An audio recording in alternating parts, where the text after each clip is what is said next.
Groceries కొన్నారంటే 3 litres cooker ఫ్రీగా వస్తుంది. అవునా, అది కూడా మన పీలేరులోనే. హెల్లో పీలేరు. సూపర్ కేలో స్వర్ణ సంక్రాంతి సూపర్ సేల్ అయితే స్టార్ట్ అయిపోయింది. ఈ సేల్ లో అద్రిపోయే గోల్డెన్ డీల్స్ అయితే ఉన్నాయి.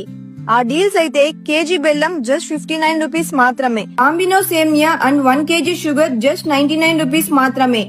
గోల్డ్ మెంబర్షిప్ తీసుకున్న వాళ్ళకి ప్రతి ఆఫర్ పైన క్యాష్ బ్యాక్ అయితే ఇస్తారు. తలకిందులు తపస్సు చేసినా కూడా ఇలా ఆఫర్స్ అయితే మళ్ళీ రావు. 5 కేజీ అన్నపూర్ణ చెక్కి ఆట జస్ట్ 249 రూపీస్ మాత్రమే. ఈ మూడిట్లో ఏది కొన్నా హాఫ్ కేజీ షుగర్ అయితే ఫ్రీగా ఇస్తున్నారు. గోదేసి, కాజు కత్లీ, మైసూర్ పాక్ ఇలా ఏది కొన్నా బై 1 గెట్ 1 అయితే ఇస్తున్నారు. ఇలా బై 1 గెట్ 1 ఆఫర్ అండ్ అదిరిపోయే గోల్డెన్ డీల్స్ అయితే ఎన్నో ఉన్నాయి. అలానే 300 పైగా పర్చేస్ చేసిన వాళ్ళకి ఈ ఫ్రీ గుడ్డీస్ బ్యాగ్ అయితే ఇస్తున్నారు. ఇందులో స్పెషల్ గిఫ్ట్ అయితే ఉంటాయి. సో గైస్, ఈ స్వర్ణ సంక్రాంతి